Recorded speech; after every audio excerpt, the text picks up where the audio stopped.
तुम्हारे सम्मेलन में शामिल हुए और कैबिनेट में शामिल हुए सभी लोगों का चेहरा साफ है। और फिर आप ही तय कीजिए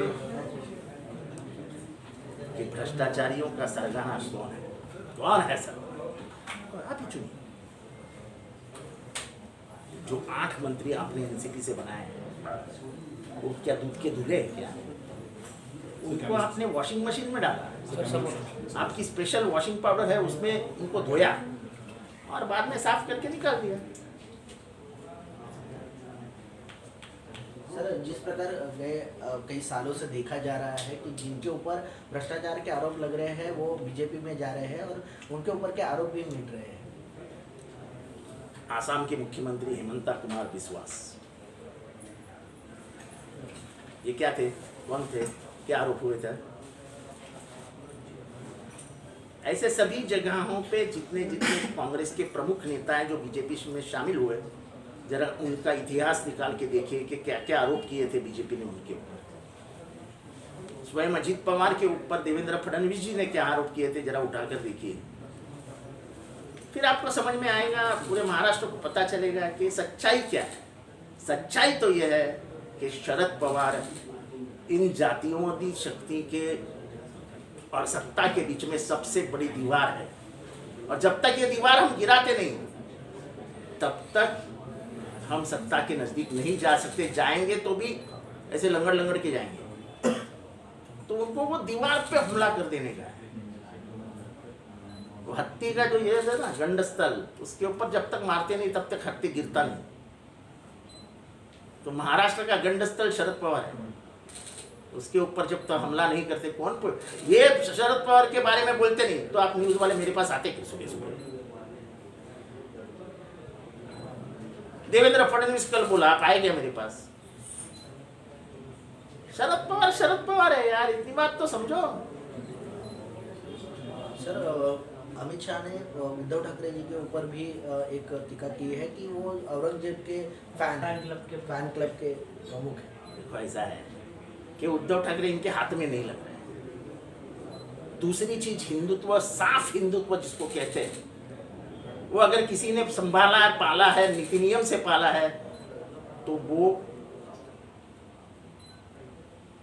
उनके जो पिता के पिता थे, दादा थे, जिनका नाम प्रबोधनकार ठाकरे था, उनका हिंदुत्व ये पूरे महाराष्ट्र को मान्य है। और उसके ही पीछे हमारे उद्धव ठाकरे जी चल रहे हैं। तो ये बोलना बहुत आसान है, औरंगजेब के क्या है, ये है, वो है, ये बोलना बहुत आसान है, बहुत आसान। सर, कांवड़ यात्रा, जिस प्रकार कांवड़ यात्रा चल रही है, कांवड़ यात्रा में आने वाले सभी गाड़ियों के ऊपर अपना नाम लिखो, इस प्रकार मैं तो चाहता हूँ कि देश भर ये कायदा लागू करो ना। जरा देश में भी समझने दो लोगों को। ये क्या है कि बबलू के हाथ में आया तो नहीं खरीदेंगे, राम के हाथ में आया तो खरीद लेंगे, अब्दुल के हाथ से आया तो नहीं करेंगे, खरीदेंगे, आवाज के हाथ से आया तो खरीद लेंगे। क्या इंसानियत जिंदा रखेंगे कि नहीं रखेंगे?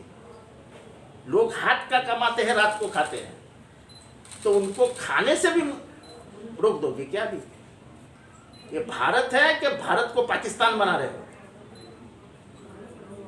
सर, इस तरह से विशालगढ़ की घटना है, ये कांवड़ी यात्रा की कहीं ना कहीं हिंदू मुस्लिम फैलाया जा रहा है। अरे उनको ऐसा है, उनको पता चल गया है, उनका जो सर्वे आया था,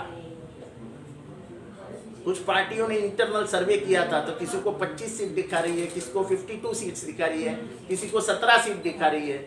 तो सिवाय हिंदू मुस्लिम का अनुमान करके इनको कुछ नहीं मिलने वाला, ये इनको पता है। जो विशालगढ़ के बाजू में खुद शिवाजी महाराज रहे थे, तभी उस दरगाह को कुछ नहीं हुआ,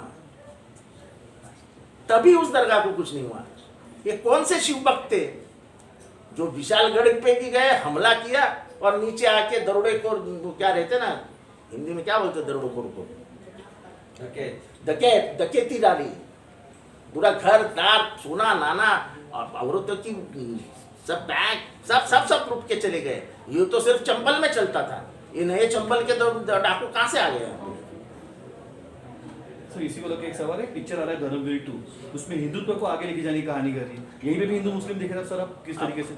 आपको टिकट मिला है तो आप जाइए, देख के आइए, टीजर सर, टीजर। फिर मुझे कहानी बताइए। हम हिंदुत्व को आगे लेके जा रहे हैं, ऐसी कहानी उसमें आ रही है सर।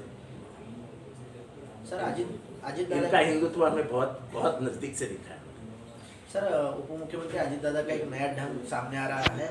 जो अजित दादा रन फैक्टर को मानते नहीं थे, उनका बैनर से लेके जाके तक सब गुलाबी हो रहा तो है। जब तुम 200 करोड़ किसी आदमी को देते हो और कहते हो कोई इमेज बिल्डिंग करो, तो इमेज बिल्डिंग में वास्तुशास्त्र आता है, इमेज बिल्डिंग में रंग का शास्त्र आता है, इमेज बिल्डिंग में हस्तरेखा आती है, कुंडली आती है, किस समय बाहर गिरना चाहिए, राहुल काल कब है, मंगल काल कब है, सब आता है ना। तो उसका सबका पालन करेगा, क्योंकि अभी नरेश अरोड़ा बोलेगा वो ही करेंगे। तो नरेश अरोड़ा ने कहा होगा कि ये 17 दिन जो है आप गुलाबी कलर ही पहनी है, तो उन्होंने गुलाबी कलर पहन लिया। आपको क्या दुख होता है यार? सर आज शरद पवार मुख्यमंत्री एकनाथ शिंदे से मिलने वाले हैं। देखो शरद पवार आज पूरा भारत में उनके इतना सीनियर राजनेता नहीं। कोई भी विषय जो महाराष्ट्र को सताता है, महाराष्ट्र के लिए आने वाले दिनों में अड़चन का विषय हो सकता है, उससे कुछ गंभीरता हुई तो महाराष्ट्र का नुकसान हो सकता है, ऐसे विषय पे वो सीएम से मिलेंगे और वो खुद जाते हैं। वो ही नहीं कहते कि शरद सीएम मेरे घर पे आ जाओ, वो सीएम से अपॉइंटमेंट मांगते हैं, बाकायदा पेपर पे आता है, वो छुप छुप के नहीं मिलते, भरे दरबार में घुस जाते हैं। तो ये काम उनका है, सालों से वो करते आए हैं। हम भी कभी कहते हैं गवर्नमेंट अफसर साहब मत मिलना, वो बोलते ये नहीं है, ये महाराष्ट्र के हित में है, हम मिलेंगे।